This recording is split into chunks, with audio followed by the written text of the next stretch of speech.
হে ইমানদারেরা, তোমরা নিজে জাহান্নামের আগুন থেকে বাঁচো, তোমার অধীনস্থদেরকেও জাহান্নামের আগুন থেকে বাঁচাও।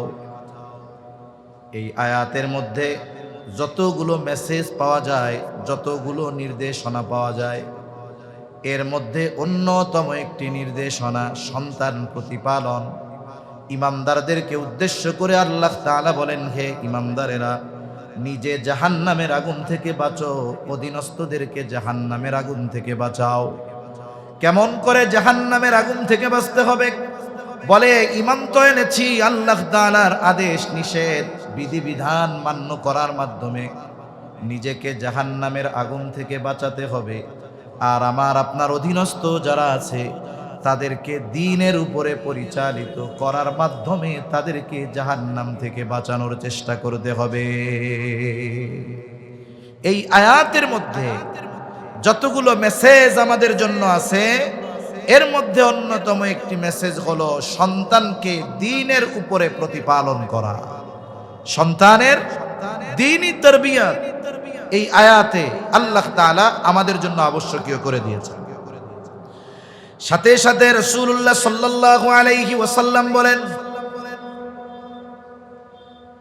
কুল্লুকুম রাঈনা ওয়া কুল্লুকুম মাসউলুনা আন রাইয়াতিহি। তোমরা প্রত্যেকেই দায়িত্বশীল, প্রত্যেককেই তার দায়িত্বের ব্যাপারে জিজ্ঞাসা করা হবে। নবীজি সাল্লাল্লাহু আলাইহি ওয়াসাল্লাম বলেন, রাষ্ট্রনেতা একজন দায়িত্বশীল, সে তার দায়িত্বের ব্যাপারে জিজ্ঞাসিত হবে। একজন পুরুষ তার পরিবার পরিজনের ব্যাপারে দায়িত্বশীল, সে তাদের ব্যাপারে জিজ্ঞাসিত হবে। এক কথায়, আমার আপনার অধীনে যারা আছে, আমার আপনার অধীনস্থ যারা আছে, তাদের প্রত্যেকের ব্যাপারে কিয়ামতের ময়দানে যার সামনে আমাকে আপনাকে জবাবদিহিতার কাঠগড়ায় দাঁড়াতে হবে, তিনি কে? এই যে অধীনস্থদের মধ্যে অন্যতম সন্তান, এই সন্তানের ব্যাপারে আল্লাহ কিয়ামতে আমাকে জিজ্ঞাসা করবে, আমাদেরকে জিজ্ঞাসা করবে, সন্তানরে দ্বীন শিখাইছিলা? যদি সেই দিন আমি আপনি দুনিয়ায় সন্তানকে ইসলামী তারবিয়াতের আলোকে, ইসলামের আলোকে তাকে প্রতিপালন না করে থাকি, দ্বীনের উপরে যদি তাকে আমি আপনি প্রতিপালন না করে থাকি, সেই দিন যেই সন্তানকে আপনি শহরের সবচাইতে দামি স্কুলে পড়িয়েছেন, যেই সন্তানকে আপনি আপনার সবচাইতে দামি পোশাকগুলো কিনে দিয়েছেন, ওই সন্তান দুনিয়ার বুকে তাকে দ্বীনি তারবিয়ত না দেওয়ার কারণে কিয়ামতের দিন আপনার আমার দিকে অভিযোগের আঙ্গুল তুলবে। কি বলবে? রব্বানা ইন্না আতা'না সাদাতানা ওয়া কুবারানা ফাআযাল্লুনাস সাবিলা রব্বানা আতিহিম দি'ফাইনি মিনাল আযাবি ওয়ালআনহুম লা'নান কাবীরা। ওই দিন হয়তো ওই হতভাগা পিতার সন্তান তার বাবার ব্যাপারে আল্লাহ তাআলার কাছে অভিযোগ করে বলবে, ও আমার রব, ইন্না আতা'না সাদাতানা ওয়া কুবারানা, আমরা আমাদের নেতাদের অনুসরণ করেছি, বড়দের আনুগত্য করেছি, আজকে যে আমাদের এই পরিণতি, এর জন্য তো আমি দায়ী না। সন্তান হয়তো পিতার ব্যাপারে বলবে, আল্লাহ, আজকে আমি জাহান্নামী হওয়ার কারণে আমার পিতা দায়ী। কর্মী হয়তো বলবে, জাহান্নামী হওয়ার কারণে আমার নেতা দায়ী। এইবার তারা আল্লাহ তাআলার কাছে আরেকটু তাদের ব্যাপারে বলবে, রব্বানা আতিহিম দি'ফাইনি মিনাল আযাব। ও রব, যেহেতু আমাদের এই করুণ পরিণতির জন্য দায়ী তারা, সুতরাং আপনি তাদের আযাবরে দ্বিগুণ করে দেন। একথা কিয়ামতের দিন সন্তান তার বাবার ব্যাপারে কার কাছে বলবে? জোরে বলেন। যদি আমি আপনি সন্তানকে দ্বীনের উপরে গড়ে না তুলি, আশা করি এতটুকু কথার দ্বারা আপনারা অনুধাবন করতে পেরেছেন যে ইসলামের আলোকে সন্তান লালন পালন করা ওই পিতার জন্য, মুমিন পিতার জন্য আবশ্যকীয় এক কর্তব্য। ঠিক কিনা বলেন? এটা ফরজ করতে হবে। এখন আসেন, সন্তানের তারবিয়াত তথা এই প্রতিপালন প্রক্রিয়া শুরু হবে কোথার থেকে? এখন এই বাংলাদেশেও অনলাইনে অনেক কোর্স আছে, সেখানে প্যারেন্টিং শিক্ষা দেওয়া হয়। প্যারেন্টিং মানে এই প্রতিপালন, সন্তান লালন পালন, যে আপনার অবাধ্য সন্তানকে আপনি কিভাবে কথা শোনাবেন, আপনার সন্তান মাদকাসক্ত, একে আপনি কিভাবে পথে আনবেন, এরকম কোর্স আছে, অনলাইন অফলাইনে কোর্স আছে। এবং এই কোর্সগুলো হাই ডিমান্ডের কোর্স। এক একটা কোর্স 30, 40, 50 হাজার টাকা খরচ করে কোর্স করা লাগে, সন্তান লালন পালন শেখা লাগে। অথচ ইসলাম সন্তান লালন পালন আমাদেরকে কোরআন সুন্নাহর আলোকে শিক্ষা দিয়েছে। জাগতিক থিঙ্ক হলো, জাগতিক চিন্তা হলো, সন্তান দুনিয়ায় আসার পরে সন্তানের তারবিয়াত শুরু হবে, এটা হলো জাগতিক চিন্তা। কিন্তু ইসলাম সন্তান তারবিয়াত শুরু করার নির্দেশনা দিয়েছে সন্তান দুনিয়ায় আসার আগে। সুবহানাল্লাহ বলেন। তাহলে ইসলামের আলোকে সন্তান প্রতিপালন শুরু হয় সন্তান দুনিয়ায় আসার পর না আগে? জোরে বলেন। এখন এই তারবিয়াত শুরু হয় কোথার থেকে? সন্তানের তারবিয়াত সন্তান জন্মের বহু আগে থেকে। একটা লোক বিবাহ করার আগে থেকে সন্তানের তারবিয়াত শুরু হয়। কেন? কারণ স্বাভাবিক থিঙ্ক হলো এইটা, প্রত্যেকটা সন্তানের উপরে তার মায়ের একটা প্রভাব থাকে, এটাই বাস্তব।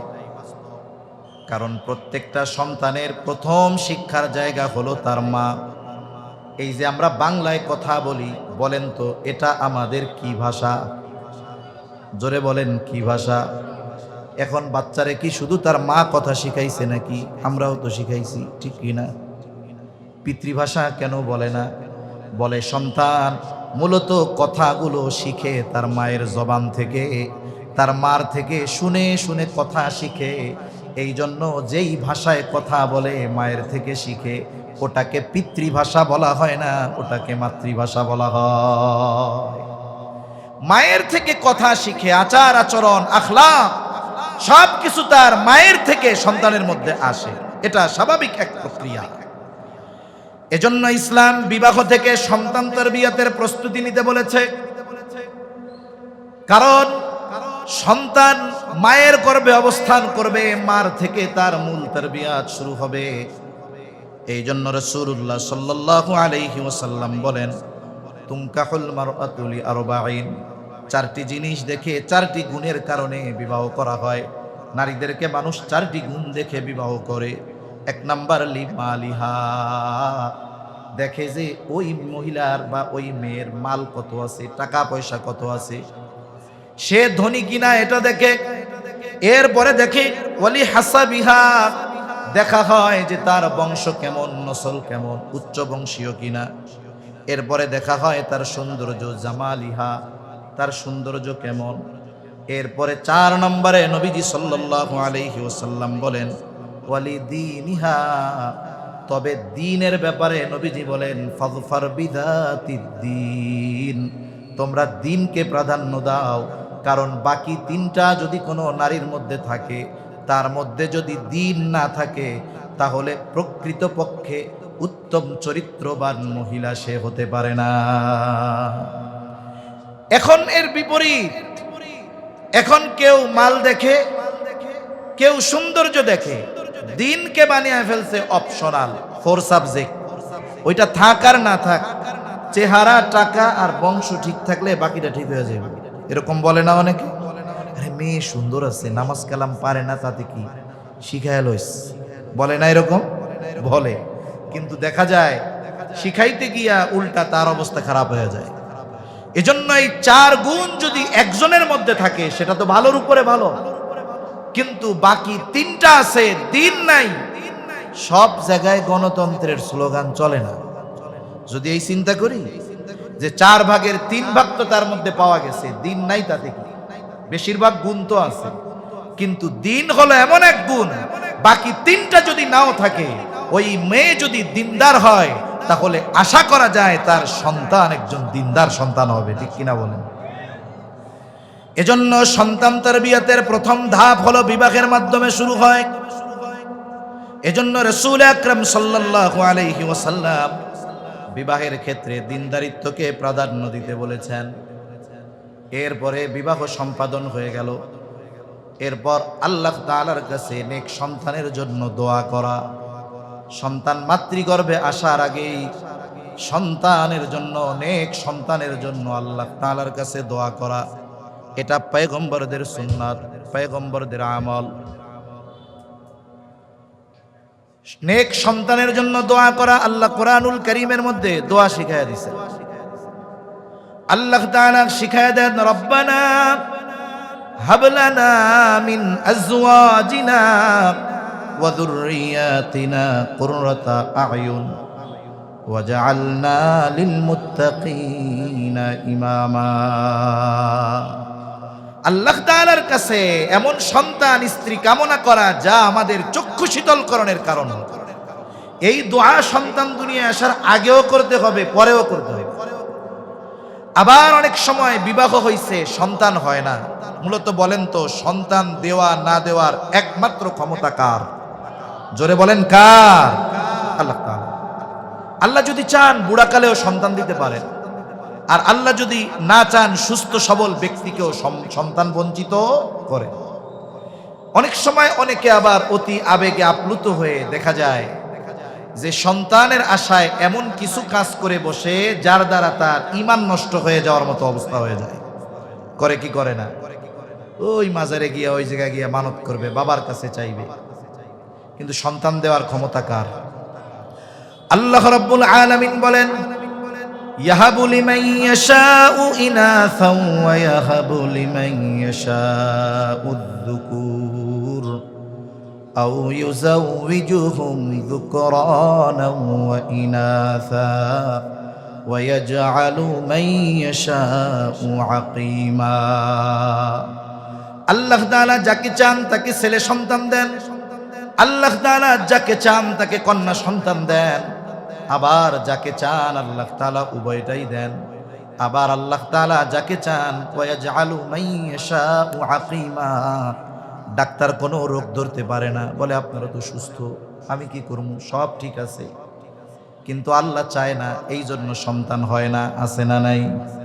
এজন্য সন্তান যদি না হয় চাইবো কার কাছে? জোরে বলেন। সাথে সাথে আল্লাহ তাআলার কাছে দোয়া অব্যাহত রাখতে হবে। পয়গম্বর আলাইহিস সালাম নেক সন্তানের জন্য আল্লাহ তাআলার কাছে দোয়া করছে। হযরত জাকারিয়া আলাইহিস সালাম বার্ধক্যে উপনীত হয়ে গেছে, স্ত্রীও বুড়া হয়ে গেছে, সন্তান হয় না। ওনার কাছে যে মারিয়াম আলাইহিস সালামকে রেখে আসা হয়েছিল, ওনার জন্য বাইতুল মুকাদ্দাসে আলাদা কামরা। আল্লাহ তাআলা এক নিদর্শন মারিয়াম আলাইহিস সালামের জন্য বিশ্ববাসীর কাছে প্রেরণ করবেন, এটা আল্লাহর ইচ্ছা ছিল। পিতাবিহীন গর্ভে সন্তান, গর্ভে যখন সন্তান আছে স্বাভাবিক ডাক্তার কি বলে, ভালো কিছু ভালো ভালো খাওয়াইবেন, বলে না এরকম? যে মা যখন খাবে এর থেকে গর্ভের বাচ্চা পুষ্টি লাভ করবে। এখন তো খাবার ভালো দরকার। মারিয়াম আলাইহিস সালামের গর্ভে সন্তান। মাঝে মধ্যে জাকারিয়া আলাইহিস সালাম মারিয়াম আলাইহিস সালামের ঘরে যায়। যখনই যায় তখনই গিয়া দেখে হরেক রকমের ফলমূল, যেটা যেই সিজনে পাওয়া যায় না ওই সিজনে সেই ফল। শীতের ফল গরমে, গরমের ফল শীতে। এই দৃশ্য দেখার পর জাকারিয়া আলাইহিস সালামের অন্তরের মধ্যে একটা কথা আসলো, আহারে, যেই আল্লাহ গরমের ফল শীতের সময় খাওয়াইতে পারে, শীতের ফল গরমে খাওয়াতে পারে, সেই আল্লাহ আমাকেও বুড়া কালে সন্তান দিতে পারে। এখন ওনার মনের মধ্যেই চিন্তা আসছে, ওই রুমের মধ্যে যাইয়া এই চিন্তা আসছে, ওই জায়গায় দোয়া করা শুরু করছে। আল্লাহ তাআলা সেই দোয়ার খবর জানায় দেন, হুনালিকা দাআ জাকারিয়া রাব্বাহ ক্বালা রাব্বি হাবলি মিন লাদুনকা যুররিয়াতান তাইয়্যিবাহ ইন্নাকা সামিউদ দুআ। ওই জায়গায় জাকারিয়া আলাইহিস সালাম রবের নিকটে দোয়া করে বলে, হে আমার রব, আমাকে আপনার নিকট হতে পবিত্র বংশধর দান করেন। তাহলে পবিত্র সন্তান, নেক সন্তান। জাকারিয়া আলাইহিস সালাম যার কাছে চেয়েছেন তিনি কে? মানে উনি তো বুড়া, চিন্তা করছে সন্তান হবে না, কিন্তু যখন দেখছে গরমের ফল শীতে, শীতের ফল গরমে, তাহলে এই আল্লাহ জীবনকাল লাগবে না, বুড়াকালেও সন্তান দিতে পারে। এই আশায় দোয়া করছে, আল্লাহ তাআলা ওনারে একটা নেক সন্তান দান করছে, ইয়াহইয়া আলাইহিস সালাম। সুবহানাল্লাহ। মুসলিম মিল্লাতের পিতা ইব্রাহিম আলাইহিস সালাম দোয়া করছে, বুড়াকাল, 90 কোটায় বয়স, কোন তাফসিরে আসছে 86 বছর বয়সে আল্লাহ ওনারে সন্তান দিছে। কি দোয়া করেছে? রব্বি হাবলি মিনাস সলিহিন, আয় আল্লাহ আপনি আমার একটা নেককার সন্তান দান করেন। মুফাসসিরিনে কেরাম বলেন আল্লাহ তাআলার কাছে ছেলে সন্তান কামনা করা এটা ইব্রাহিম আলাইহিস সালামের সুন্নাত। এখন আপনি চাইছেন ছেলে, আল্লাহ দিছে মেয়ে, মুখটারে পেঁচার মতো বানানো যাবে নাকি? জোরে বলেন যাবে? কারণ আগেই বলছি ছেলে হোক মেয়ে হোক যিনি দেন তিনি কে। তার মানে আল্লাহর ফয়সালার ব্যাপারে আমি আপনি অসন্তুষ্ট। চাইছি ছেলে, দিছে মেয়ে, কারণ চাইছি কার কাছে? জোরে বলেন না কার কাছে?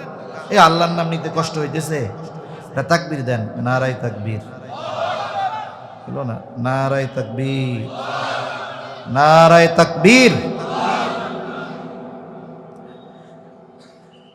তাহলে আল্লাহর কাছেই তো ছেলে চাইছি, যে আল্লাহর কাছে ছেলে চাইছি সে আল্লাহই মেয়ে দিছে, তাহলে রাগ হওয়ার কোনো সুযোগ আছে? সুযোগ নেই। ইব্রাহিম আলাইহিস সালাম দোয়া করেছে রব্বি হাবলি মিনাস সলিহিন, রব আমাকে একটা নেককার সন্তান দেন। আল্লাহ তাআলা জবাব দেন ফাবাশশারনাহু বিগুলামিন হালিম, আমি তাকে একজন সহনশীল সন্তানের সুসংবাদ দিলাম। সুবহানাল্লাহ বলেন। বয়স কত তখন? 86। আল্লাহ সন্তান দিছে একটা। এই সন্তানকে আল্লাহ বলছেন হালিম, আমি তাকে সহনশীল একটি সন্তান দান করলাম। এই সহনশীলতা এই সন্তানের মধ্যে ক্ষুদ্র বয়সে কতটুকু ছিল সেটাও আল্লাহ জানায় দেন। ফালাম্মা বালাগা মাআহু সা'য়া ক্বালা ইয়া বুনাইয়া ইন্নী আরা ফিল মানামি আন্নী আযবাহুকা ফানজুর মাযা তারা ক্বালা ইয়া আবাতি ইফআল মা তু'মার সাতাজিদুনি ইনশাআল্লাহু মিনাস সাবিরিন। ইব্রাহিম আলাইহিস সালামের সন্তান ইসমাঈল আলাইহিস সালাম যখন পিতার সাথে চলার মতো বয়স হয়েছে, বিভিন্ন কাজে বাবারে সহযোগিতা করতে পারে। একটা বাচ্চা যখন একেবারে সদ্য ভূমিষ্ঠ দুধের শিশু হয়, দুধের শিশু বলে, এর প্রতি যতটুকু মায়া, বাচ্চাটার যখন 2-3 বছর বয়স হয়ে যায়, সাথে সাথে চলে, ঘাড়ের উপরে চলে, কোলে নিয়ে চলা যায়, একটু পরপর খালি আব্বু আব্বু করে বলে। ওই দুগ্ধপোষ্য শিশুর চাইতে হাত ধরে চলে, আব্বু আব্বু ডাকে। এই ধরনের সন্তানদের প্রতি মায়া মোহাব্বত বেশি হয় না কম হয়? সন্তান যখন চলতে পারে সাথে, এইরকম এক বয়স আল্লাহ তাআলা ওই যে বলছে আপনারে তো হালিম এক সন্তান দিছি, এটা কেমন হালিম এবার এটার পরীক্ষা দেখেন, আপনারে সহ পরীক্ষা নিতেছে। এইবার আল্লাহ তাআলা ইব্রাহিম আলাইহিস সালামকে স্বপ্নে দেখাইলেন। স্বপ্নে দেখছে যে তিনি তার সন্তানকে জবাই করতেছে।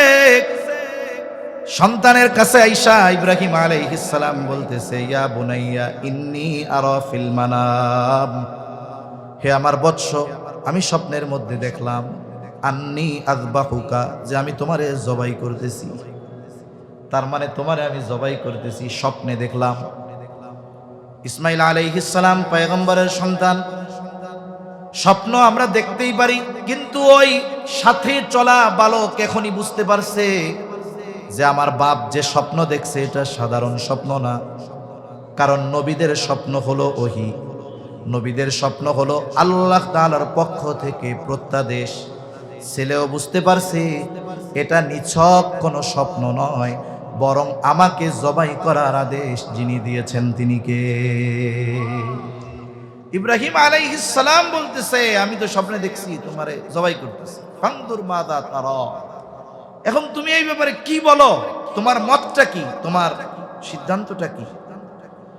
যদি বলতো যে আব্বা এই কাম কি কোনো বাপ ছেলের সাথে করে, এটা কি কোনো কাজ হইল?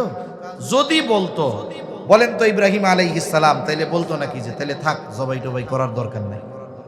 করতো? ইব্রাহিম আলাইহিস সালাম তো তার সিদ্ধান্তে অটল, কিন্তু সন্তানকে জিজ্ঞাসা করে সন্তানের মনোভাবটা তিনি একটু বুঝতে চান। আল্লাহ বলছে, সংবাদ দিছি, ফাবাশশারনাহু বিগুলামিন হালিম, সহনশীল এক সন্তানের সুসংবাদ আমি তাকে দিলাম। কেমন সহনশীল সন্তান? সহনশীলতা হলো এমন এক গুণ, অনেকগুলো গুণের সমন্বয় একটা গুণ। সন্তানও সহনশীল, জবাব দিয়ে দিল, ক্বালা ইয়া আবাতি ফাআল মা তু'মার সাতাজিদুনি ইনশাআল্লাহু মিনাস সাবিরিন। হে আমার পিতা, আপনি যেই ব্যাপারে আদিষ্ট হয়েছেন, যেই ব্যাপারে আপনি আল্লাহর পক্ষ থেকে নির্দেশনা প্রাপ্ত হয়েছেন, আপনি এটা করেন। ইয়া আবাতি ফাআল মা তু'মার, আপনাকে যা আদেশ করা হয়েছে আপনি সেটা করেন, আমারে জবাই করেন, টেনশন করেন না। সাতাজিদুনি ইনশাআল্লাহু মিনাস সাবিরিন, যে আপনি আমাকে ধৈর্যশীলদের অন্তর্ভুক্ত পাবে। এই যে এমন এক সন্তান, এটা ইব্রাহিম আলাইহিস সালামের দোয়ার ফসল। কিসের ফসল? জোরে কোন, জোরে জোরে, কিসের ফসল? দোয়ার ফসল। এই জায়গায় সন্তান আছে কাদের কাদের? একটু হাত উঁচা করেন। যাদের যাদের সন্তান আছে, ছেলে হোক আর মেয়ে হোক, আপনামা সন্তান দুনিয়ায় আসার আগে আল্লাহর কাছে এই দোয়াটা করছেন, এরকম দুই একজন আছেন? মিথ্যা কথা কইেন না। আলহামদুলিল্লাহ, দুই তিনজন পাইছি, নামান হাত, মাশাআল্লাহ। তাহলে দেখুন, ইব্রাহিম আলাইহিস সালাম সন্তান দুনিয়ায় আসার আগে আল্লাহ তাআলার কাছে দোয়া করছে কি, যে আমার একটা নেককার সন্তান। সন্তান দুনিয়ায় আসে নাই, কিন্তু এই দোয়া করাটাও সন্তান তরবিয়তের গুরুত্বপূর্ণ অংশ, যার প্রমাণ আমরা পেয়েছি পয়গম্বর আলাইহিস সালামের থেকে, জাকারিয়া আলাইহিস সালাম থেকে, আমাদের মুসলিম মিল্লাতের পিতা ইব্রাহিম আলাইহিস সালাম থেকে। এজন্য সন্তানদের জন্য আমরা দোয়া করব। যাদের হয় নাই সেও দোয়া করবে, যাদের হইছে সন্তানের জন্য সেও দোয়া করবে। এই সন্তানের জন্য দোয়া করার শিক্ষা আল্লাহ দিয়েছেন। পয়গম্বর আলাইহিস সালাম আমাদেরকে সন্তানদের জন্য দোয়া করা শিখিয়েছেন। তাহলে তারবিয়াতের প্রথম অংশ কি? একজন নেককার মেয়েকে বিবাহ করা। 2 নাম্বার, সন্তান দুনিয়ায় আসে নাই, কিন্তু আগের থেকেই সন্তানের জন্য নেক দোয়া করতে থাকা, আল্লাহ তাআলার কাছে নেক সন্তান চাওয়া। এরপরে সন্তান দুনিয়ায় আসলো, আসার পরের তারবিয়াত কি?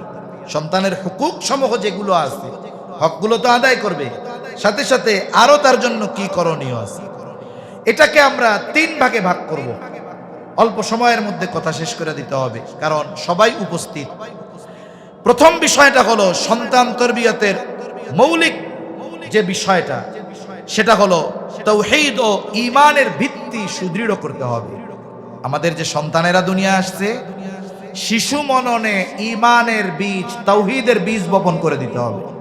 আমি আপনি যদি অপেক্ষায় থাকি যে সন্তানের বয়স তো 3 বছর 4 বছর, ওইটা তো নাবালক, আল্লাহই তো ওর কোনো পাপ লেখে না, তাইলে আমরা এত বাড়াবাড়ি করে লাভ কি? 12 বছর হোক, এরপরে নামাজ শিখাবো না, এরপরে দিন শিখাবো না। যদি এই চিন্তা যদি কেউ করে সন্তানকে রেখে দেয়, তাহলে ওই কুমারের মতো হবে। কুমার যে হলো মাটি দিয়া জিনিসপত্র বানায়, আছে আপনাদের এদিকে? এই মাটিরে আগে নরম করে, কত প্রসেসিং করার পরে একটা চাকার মধ্যে, চাকার উপরে মাটিটাকে রেখে তার হাতের নৈপুণ্যতাকে কাজে লাগিয়ে মাটি দিয়ে কত সুন্দর সুন্দর জিনিস তৈরি করে, ঠিক কিনা বলেন? যে এই নৈপুণ্যতার অধিকারী নয়, তাকে যদি সুন্দর মাটি দেওয়া হয়, আমারে দিয়ে যদি কয় হুজুর এক গ্লাস বানায় দেন, আমার দ্বারা সম্ভব? কেন নয়? বলে ওই কাজ করার যোগ্যতা আমার মধ্যে নাই। কুমার যদি তার হাতের নৈপুণ্যতা প্রদর্শনের মাধ্যমে মাটির সুন্দর সুন্দর তৈজসপত্র বানাতে চায়, তবে মাটিটা নরম হতে হবে। ওই কুমার যত অভিজ্ঞতা সম্পন্ন হোক না কেন, যদি কুমারের সামনে শক্ত মাটি এনে দেওয়া হয়, সে যতই চেষ্টা প্রচেষ্টা করুক না কেন, তার যতই অভিজ্ঞতা থাকুক না কেন ওই শক্ত মাটি দিয়া একটা গ্লাসও সে বানাতে পারবে না। কুমার ওই সময় কেন বানাতে পারে? বলে ওই সময় মাটিটা নরম থাকে, এই জন্য। শিশুদের মনের অবস্থা ওই রকম কাদার মতো, ছোটবেলায় যেই ছাসে তারে গড়বেন বড় হওয়ার পরে ওটাই হয়। শিশুদের মন হলো পাথরের মতো, লেখার ক্ষেত্রে শেখানোর ক্ষেত্রে পাথরের মতো। পাথরে যেমন খোদাই করলে মুছে যায় না, শিশু মননে যদি তাওহীদ আর ঈমানের বীজ বপন করে দেওয়া যায়, ওর সামনে যত ফিতনা আসুক না কেন ও কখনো বেঈমান হবে না। ঠিক কিনা বলে? এজন্যই তো হযরত লোকমান আলাইহিস সালাম, দাউদ আলাইহিস সালাম নবুয়তি পাওয়ার আগের মানুষ। হযরত লোকমান তিনি নবী ছিলেন না, অথচ হযরত লোকমানের সন্তানদেরকে করা নসিহতগুলো আল্লাহ তাআলার কাছে কত পছন্দনীয় হয়েছে যে আল্লাহ তাআলা হযরত লোকমানের সন্তানদেরকে করা নসিহতগুলো উম্মতে মুহাম্মাদির জন্য ওহী কইরা নাজিল করেছেন। শুধু তাই না, হযরত লোকমানের নামে একটা সূরা আছে, ওই সূরার মধ্যে হযরত লোকমানের সন্তানদেরকে করা নসিহতগুলো আমাদের জন্য আল্লাহ তাআলা কোরআনুল কারীমের মধ্যে নাজিল করেছে। কেন করছে এটা? কারণ হযরত লোকমান তার সন্তানদের যেই তরবিয়ত দিয়েছে, এই তরবিয়তের প্রথমটাই তাওহীদ আর ঈমানের তরবিয়ত। আল্লাহ রাব্বুল আলামিন সূরা লোকমানের মধ্যে বলেন, وَإِذْ قَالَ لُقْمَانُ لِابْنِهِ وَهُوَ يَعِظُهُ يَا بُنَيَّ لَا تُشْرِكْ بِاللَّهِ إِنَّ الشِّرْكَ لَظُلْمٌ عَظِيمٌ। হযরত লোকমান তার সন্তানকে বলতেছে, আল্লাহ তাআলা বলেন তার সন্তানরে, হযরত লোকমান তার নিজ সন্তানরে ওয়াজ করতেছে, ওয়াহুয়া ইয়াইদুহু, সন্তানরে ওয়াজ করতেছে, ইয়া বুনাইয়া লা তুশরিক বিল্লাহ, হে আমার বৎস তুমি আল্লাহ তাআলার সাথে শিরিক কইরো না। এই যে তাওহীদের শিক্ষা, আল্লাহর একত্ববাদের শিক্ষা, তরবিয়ত সন্তানকে দিচ্ছে হযরত লোকমান। কেন শিরিক করবা না?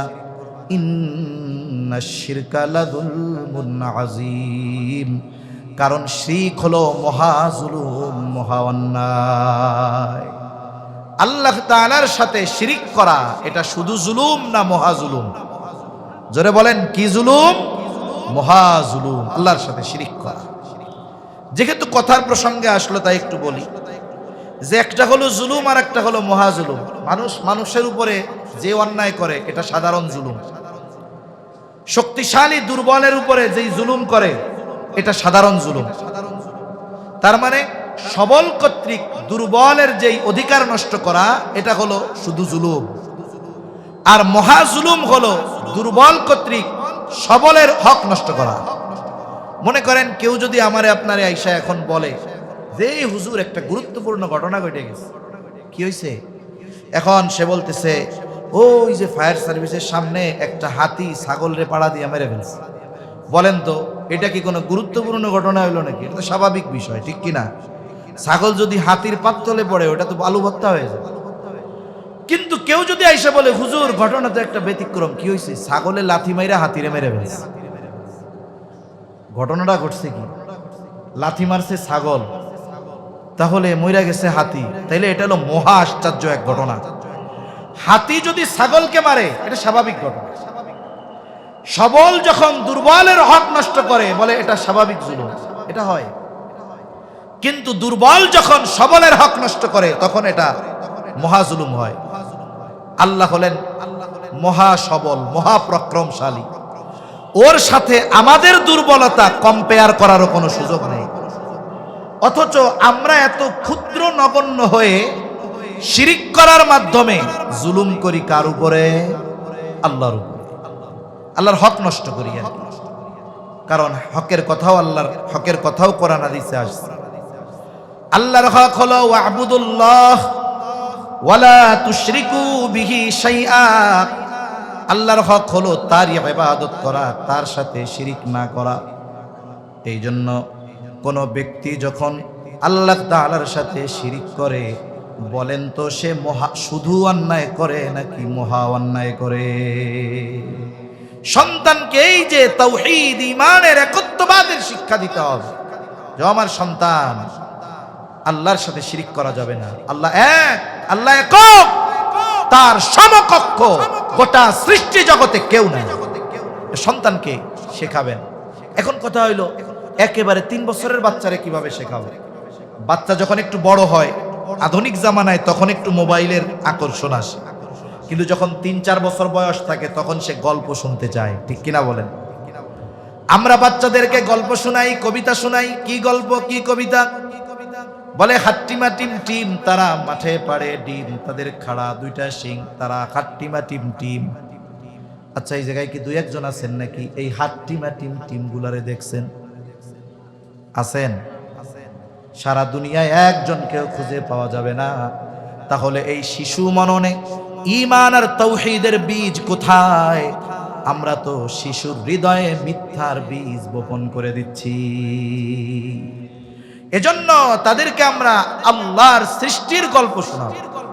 আল্লাহ তাআলা কেমনে এই দুনিয়া সৃষ্টি করছে, মানুষ কেমনে সৃষ্টি করছে, কি জন্য আল্লাহ আমাদেরকে সৃষ্টি করেছে, এই গল্পগুলোর মাধ্যমে আমরা আল্লাহর পরিচয় তার সামনে বারবার বারবার তুলে ধরব। কারণ আল্লাহর সৃষ্টি নিয়ে আলোচনা করলে ওর জায়গায় আল্লাহর পরিচয় পাওয়া যায়। কোন ব্যক্তি যদি আল্লাহর সৃষ্টি নিয়ে চিন্তা করে, ফিকির করে, তাহলে ওই জায়গায় সে আল্লাহর পরিচয় পেয়ে যাবে। ঘুমানোর আগে বাচ্চারা গল্প শুনতে চায়, নবীজির সিরাত থেকে গল্প শোনান, নবীজির শৈশবকালের গল্প শোনান। ছোট ছোট বাচ্চাদেরকে নবীজির ওই এতিম সময় যখন তার মাও নাই বাবাও নাই, ওই সময়ের গল্পগুলা বললেন। আপনার আমার কঠোর হৃদয়ে ওই কথাগুলো রেখাপাত না করতে পারে, কিন্তু ছোট্ট বাচ্চাদেরকে একটু হৃদয় দিয়ে বলেন, দেখবেন ওর চোখের কোণায় রহমতের নবীর মায়ায় পানি ছলছল করতেছে, ঠিক কিনা বলেন? এই যে সিরাতের গল্পগুলা তারে শোনায় গম পাড়ান, নবীর সাথে পরিচয় করায় দেন, আল্লাহর সাথে পরিচয় করায় দেন। তারপরে শেখান যে কোনো কিছু আল্লাহর কাছে চাইতে হয়, কোনো কিছু চাইতে হয় আল্লাহর কাছে। তুমি যদি ভবিষ্যতে কোনো কিছু করতে চাও, বলা তো যায় না কি বিপদ আছে, তুমি এই জন্য ইনশাআল্লাহ বলবা। এখন তুমি কালকে স্কুলে যাবা, কেউ যদি জিজ্ঞাসা করে তুমি বলবা ইনশাআল্লাহ যাব। এই যে আল্লাহর সাথে তার পরিচয় ঘটায় দেওয়া হচ্ছে, শিশু মননে আল্লাহর নাম, আল্লাহর পরিচয়ের বীজ যখন বপন করে দেওয়া হচ্ছে, আশা করা যায় ঈমানের গাছ রোপণ হবে, তো আজ অথবা কাল ওই গাছ ফল দিবে ইনশাআল্লাহ, ঠিক কিনা বলেন? এজন্য ছোটবেলা থেকেই সন্তান তরবিয়তের অন্যতম অংশ আমরা বানাবো যে তার ঈমান আর তাওহীদকে সুদৃঢ় করব তার হৃদয়ের মধ্যে। এরপরে সাথে সাথে নৈতিক শিক্ষা ও চরিত্র গঠনের মেহনত করতে হবে। আপনি আমি কোনো শিশুকে আঘাত করে পিটিয়ে শাস্তি দিয়ে কোনো কিছু শেখাতে পারবো না। বলে শিশুদের ক্যারেক্টারটা এক ধরনের বানরের মতো। উপমা দেওয়া ঠিক হইল না, তবে একটা গল্প বলবো এই জন্য বললাম।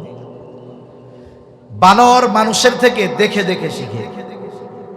এক লোক একটা গাছে দেখছে লেবু, লেবু গাছটার চারদিকে পানি, মধ্যে লেবু গাছ, লাঠি দিয়াও লেবু পড়া সম্ভব না, গাছের মধ্যে বানর ভরা, গিয়াও লেবু পড়া সম্ভব নয়। এক বুদ্ধিমান লোক করছে লেবু পাড়া লাগবে না, ওরে দিয়া পাড়াম। কেমনে? এইবার হাতে ঢিল ছিল, সে বানরের দিকে নিক্ষেপ করছে। বানর চিন্তা করছে এটা তো ফজিলতের কাজ, কি করা যায়, আমার কাছে তো ঢিল মিল নাই, লেবু ছিঁড়া ওর দিকে মারতেছে। তাহলে দেখুন, বানর এই নিক্ষেপ করার কাজটা নিজ বুদ্ধিতে শিখে নাই, বরং সে দেখে দেখে শিখছে। এজন্য আমি আপনি সন্তানকে যেমন চাই আমাকে তেমন করতে হবে। এজন্য দেখবেন বিড়িখোর বাপের পুলা ও প্যান্ট পরা শেখার আগে বিড়ি খাওয়া শিখা যায়। আছে না নাই বলেন? আমাদের এলাকায় এক পুলা হাপুর হাটে, এখনো ভালো মতো হাঁটতে পারে না, সাইডে ওর বাবা সিগারেট খেয়ে ফালায় রাখছে। এখন পোলা দেখছে ওইটা, বাপ তো উঠে গেছে, ছোট বাচ্চা হামাগুড়ি দিয়ে দিয়া ও দুইটা এরকম মারতেছে। চিন্তা করছে আব্বা এই আমল করছে, এটা তো অনেক ফজিলতের আমল, এটা বাদ দেওয়া যাবে না। এই যে বাচ্চাটা যে শিখলো কার কাছ থেকে? এজন্য যদি সন্তানের চরিত্রকে আমরা উত্তম চরিত্রে পরিণত করতে চাই, সন্তানের মধ্যে সত্যবাদিতা, আমানতদারিতা, ন্যায়পরায়ণতা প্রবেশ করাতে চাই, ওই গুণগুলাতে প্রথমে আমাকে আপনাকে গুণান্বিত হতে হবে। আমি আপনি যদি নৈতিকতার গুণে গুণান্বিত হয়ে যাই, আশা করা যায় আমার আপনার ধৈর্য, বিনয়, আচার আচরণ, আমানতদারিতা দেখে দেখে সন্তান এগুলো শিখবে। আমি যদি সন্তানের সাথে মিথ্যা কথা বলি, ও মিথ্যা কথা শিখবে, এটা স্বাভাবিক বিষয়। ছোট বাচ্চার সাথেও মিথ্যা কথা বলা জায়েজ নাই। রাসূল আকরাম সাল্লাল্লাহু আলাইহি ওয়াসাল্লামের কাছে একজন মহিলা আসছে, মহিলা সাথে ছোট বাচ্চা। বাচ্চারা এক জায়গায় যখন অনেকজন হয়, একটু যদি খেলাধুলায় জড়ায় যায় তখন আর বাপ মার কাছে আসতে যায় না। বাচ্চাটা মহিলার থেকে দূরে চলে গেছে। মহিলা বাড়িতে ফিরবে, বারবার বাচ্চাটাকে ডাকতেছে যে আমার কাছে আসো, আসে না। এইবার মহিলা হাতের মুঠ পাকায়া, হাতের মুষ্টি বদ্ধ করে সন্তানের দিকে ইশারা করতেছে, এদিকে আসো, তার মানে আমার কাছে যদি আসো তোমারে মজা দিমু। ছোট বাচ্চা দৌড় দিয়া চলে আসছে। এবার হাতের মুঠ খুলে মহিলা ওই বাচ্চার হাতের মধ্যে একটা খেজুর দিয়ে দিছে। রহমতের নবী এই দৃশ্য দেখলেন। এবার মহিলাকে উদ্দেশ্য করে নবীজি সাল্লাল্লাহু আলাইহি ওয়াসাল্লাম বলতেছে, মহিলা শোনো, তুমি যদি এই বাচ্চার হাতে কোনো কিছু না দিতা তাহলে অবশ্যই তুমি মিথ্যাবাদী বলে গণ্য হয়ে যেতা। এইরকম আচার আচরণের মাধ্যমে আমরা বাচ্চাদেরকে মিথ্যা শিখাই। অনেক সময় আমরা মিথ্যা বলতে তাদের উদ্বুদ্ধ করি। স্কুলে আসে নাই, মাদ্রাসায় আসে নাই, পরের দিন আসতে চায় না, ভয় পায়। এখন মা শিখাইয়া দিছে, যে বলবা যে তুমি কালকে অসুস্থ ছিল, তোমার পেটে ব্যথা ছিল। এখন ছোট বাচ্চা স্কুলে আসছে, শিক্ষক ডাক দিছে, এদিকে আসো, কি ব্যাপার, তুমি কালকে স্কুলে আসো নাই কেন? ও তো ভয় পাইতেছে, বলে হুজুর আমার পেটে ব্যথা ছিল। হুজুরও চালাক, শিক্ষকও চালাক, বলে তোমার যে পেটে ব্যথা ছিল তোমারে কে কইছে? হুজুর আমার আম্মু বলছে, হুজুর আমার পেটে ব্যথা ছিল। এই যে মিথ্যার বীজ মজার ছলে আমরা বাচ্চাদের হৃদয়ে বপন করে দিচ্ছি, এটা কখনোই আমাদের জন্য সমীচীন নয়। এজন্য বাচ্চার নীতি নৈতিকতা এগুলোর ব্যাপারে আমাদেরকে সতর্ক হতে হবে। আমরা যদি নীতি নৈতিকতার ব্যাপারে সতর্ক হই তাহলে বাচ্চারা শিখবে। এই যে দেখেন, নৈতিকতার একটি আমল হলো সালাম প্রদান করা, সালাম দেওয়া। ছোটরা বড়দের সালাম দিবে, এটা নিয়ম। ধরেন বাপকে সন্তান সালাম দিবে। এখন কথা হলো, জামানা তো এমন, পিটাইয়েও সালাম দেওয়ানো যায় না। আমরা ছোটদের কাছ থেকে সালাম আশা করি, কিন্তু এই ছোটরা যে আমাদেরকে সালাম দিবে সেটা শেখাতে হবে কাদের? আমাদের। তাদের এই তরবিয়ত দিতে হবে আমাদের। কেমনে? লাঠি দিয়া পিটাইয়া? সবকিছু লাঠি দিয়া হবে না। মনে করেন মাদ্রাসার তালিবুল ইলম রাস্তা দিয়ে আইডা যাইতেছে, মুরব্বী একজনের সামনে দিয়া ড্যাং ড্যাং করে যাচ্ছে, সালাম দেয় নাই। মুরব্বী রাগ হয়ে গেছে, মাদ্রাসায় পড়ে, মুরব্বীদের সালাম দেয় না, দাঁড়া তোর হুজুরের কাছে গিয়া বিচার দিয়া লো, তোর শিক্ষকের কাছে বিচার দিবি, সালাম দিলি না, আবার লাফায় লাফায় সামনে দিয়া যাস। বিচার দিচ্ছি শিক্ষকের কাছে। শিক্ষক ছাত্ররা ডাকছে, একটু শাসন করছে, মনে করেন একটু পিটানি দিছে। পিটানি কেন দিছে? ওই মুরব্বীরে সালাম না দেওয়ার কারণে। এই যে সাজা দিল, পরের দিন দেখা হলে সালাম দিবে কি দিবে না? দিবে। আর মনে মনে বলবে, আল্লাহ এই বুইড়াটা মরে না কেন, পরে সালাম দেই নাই বুইলা আমার হুজুরের কাছে বিচার দিচ্ছে, আসসালামু আলাইকুম, ও আল্লাহ ও যেন মরে তাড়াতাড়ি। আপনি সালাম পাইলেন ঠিক, কিন্তু দোয়া মূল কিন্তু ওইটা যেন তাড়াতাড়ি মরে।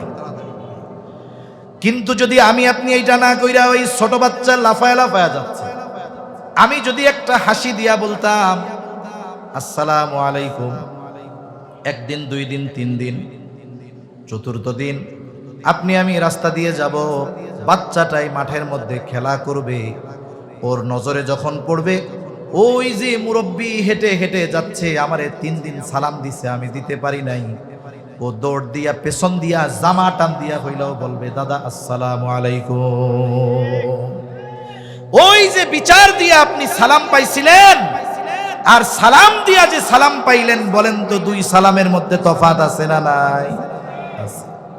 সেজন্য সন্তান তরবিয়তের সিস্টেম ভিন্ন। ছোট বাচ্চাদেরকে সব সময় পিটায় শেখানো যায় না। এজন্য আমি আমার বাসায় যখন যাব, ঘরে ঢুকতে সালাম দিব। বেটারা অনেক সময় মনে করে মহিলাদের সালাম দিব, ইজ্জত থাকবো। আরে বাইরের মহিলারে সালাম দেওয়ার দরকার নাই, আপনার ঘরের মহিলারে সালাম দেন, আপনার ওয়াইফকে সালাম দেন, বোনকে সালাম দেন, মাকে সালাম দেন। ছোট্ট বাচ্চা দরজা খুলে দিচ্ছে, এই ছোট বাচ্চাকেও আপনি সালাম দেন। একদিন দেখবেন আপনি ঘরের কলিং বেল দিয়েছেন, ঘরে ঢুইকা আপনি তারে সালাম দিছেন, ও রাগ হয়ে যাবে, বলবে আব্বু তুমি বাইরে যাও, আবার কলিং বেল দাও, আমি দরজা খুলবো, আগে সালাম দিব, কিন্তু তুমি আমাকে আগে সালাম দিতে পারবা না। এই শিক্ষাটা আমি আপনি তাকে শাস্তি দিয়ে শেখাতে পারবো না, এটা শেখাতে হবে আমার আপনার আচরণের মাধ্যমে। এরপরে তৃতীয় বিষয় যেটা, দ্বীনি শিক্ষা ও ইবাদতের প্রতি তাকে আগ্রহী করে তোলা। একটা হলো বয়স যখন হবে তখন সে আমল করবে, তবে মানুষ ওই কাজটাই করে যেই কাজের ব্যাপারে তার অন্তরে আগ্রহ পয়দা হয়। শিশু মননে ইবাদতের আগ্রহ জাগ্রত করতে হবে আগে। ছোটবেলায় জোর করে আপনি আমি তাকে ইবাদত করাতে পারবো না, কিন্তু ছোটবেলায় ইবাদতের আগ্রহ তার অন্তরে জাগ্রত করে দেওয়া যেতে পারে। এটার অনেক পদ্ধতি আছে। যেমন আপনি তাকে নামাজ শেখাবেন। নামাজ হাদিসের মধ্যে আসছে, তোমাদের সন্তানদের 7 বছর বয়সে নামাজের আদেশ দাও, 10 বছর বয়সে নামাজ না পড়লে প্রহার করো, আর 10 বছর বয়সে বাচ্চার বিছানাটা আলাদা করে দাও। এখন 7 বছর বয়সে নামাজের আদেশ, কোন জিনিসের আদেশ করার আগে ওই জিনিস তাকে শেখাতে হয়। 7 বছরে যদি আদেশ করতে হয়, 5 বছর থেকে তাকে শেখাতে হবে। নামাজ শেখাবো কেমনে? আমরা তো নফল সুন্নাত সব মসজিদের মধ্যে পড়ি, বাচ্চারা ঘরে থাকে, এই জন্য যদি সম্ভব হয় নফল সুন্নাত নামাজগুলো ঘরে পড়া। কারণ মহিলারা ঘরের অভ্যন্তরে নামাজ পড়ে, আর পুরুষেরা ঘরের আলো খোলামেলা জায়গায় নামাজ পড়ে। কারো ঘরে যদি ছোট বাচ্চা থাকে, 2-3 বছরের বাচ্চা, দেখবেন ওর বাবা যদি নামাজে দাঁড়ায়, ওর দাদা যদি নামাজে দাঁড়ায়, ওর সারা গায়ে কোনো পোশাক নাই, ও উলঙ্গ, টুপিও খুঁজা পায় না। যখন টুপি পায় না, দেখা যাবে রান্নাঘর থেকে তরকারির বাটি মাথায় দিয়ে আইসা কয় আল্লাহু আকবার। ঠিক কিনা বলেন? এই যে আল্লাহু আকবার বলা শিখলো, আপনার আমার সাথে সেজদা দেওয়া শিখলো, পিটায়া নয়, বরং সে দেখে দেখে শিখলো। এই ইবাদতের আগ্রহ বাচ্চাদের মধ্যে দেখে দেখে পয়দা। এজন্য বাচ্চারা যখন একটু বড় হয়, 4-5 বছর হয়, মসজিদে নেওয়ায় অভ্যস্ত হতে হয়। আমাদের দেশের অবস্থা হলো, বাচ্চারা একটু মসজিদে গিয়ে যদি চেঁচামেচি করে, নামাজের খুশু নষ্ট হয়ে যায়। ঠিক না? সামনের কাতারে অনেক মসজিদে অনেক মুসল্লি থাকে, কারো ছোট বাচ্চা যদি পিছনে একটু চেঁচামেচি করে, সালানটা ফিরে এরকম আস্তে আস্তে স্লো মোশনে তাকায়, চোখ গরম করে, ওই কার বোলারে প্যাডেরটা ধরে নিয়ে আইছে, এই সেই হ্যানতেন, নামাজের খুশু নষ্ট হয়ে গেল। আচ্ছা বলেন তো, নামাজ কি শুধু স্বাভাবিক সময়? যদি কোনোদিন জেহাদের ময়দানে যেতে হয়, নামাজ আছে না নাই? ওইখানে একদল পাহারা দিবে আর একদল নামাজ পড়বে। ওই সময় তো তলোয়ারের যুদ্ধ, এখন তো মারবে এক একটা অ্যাটম বোমা। তা আমি চিন্তা করি, ওনার যদি পোলাপানের কেরানিতে নামাজ নষ্ট হয়ে যায়, তাহলে যদি বোম পাশে পড়ে, তাহলে তো পায়খানা করে দিব ওই জায়গায়। ঠিক কিনা বলেন? বাইতুল্লাহ দেখবেন, হারামাইনে, মক্কা মদিনায়, সব আরবের মসজিদগুলোর মধ্যে ছোট ছোট বাচ্চারা দৌড়াদৌড়ি করছে। আচ্ছা আপনি গাছ লাগাইছেন, বাগান, কিন্তু কোনো পাখি কোনোদিন আসে না, এই বাগানের আসল মজা পাওয়া যাবে? কিচিরমিচির আওয়াজের কারণে মজা পাওয়া যায়। এজন্য যেই বাচ্চা বুঝে, একেবারে ছোটটা না, 5-6 বছর বয়স, ওকে মসজিদে আনায় অভ্যস্ত হন, তাহলে কি হবে? একটা সময় 7 বছরে নামাজের আদেশ করা লাগবে না, ও পাক্কা নামাজি হয়ে যাবে ইনশাআল্লাহ।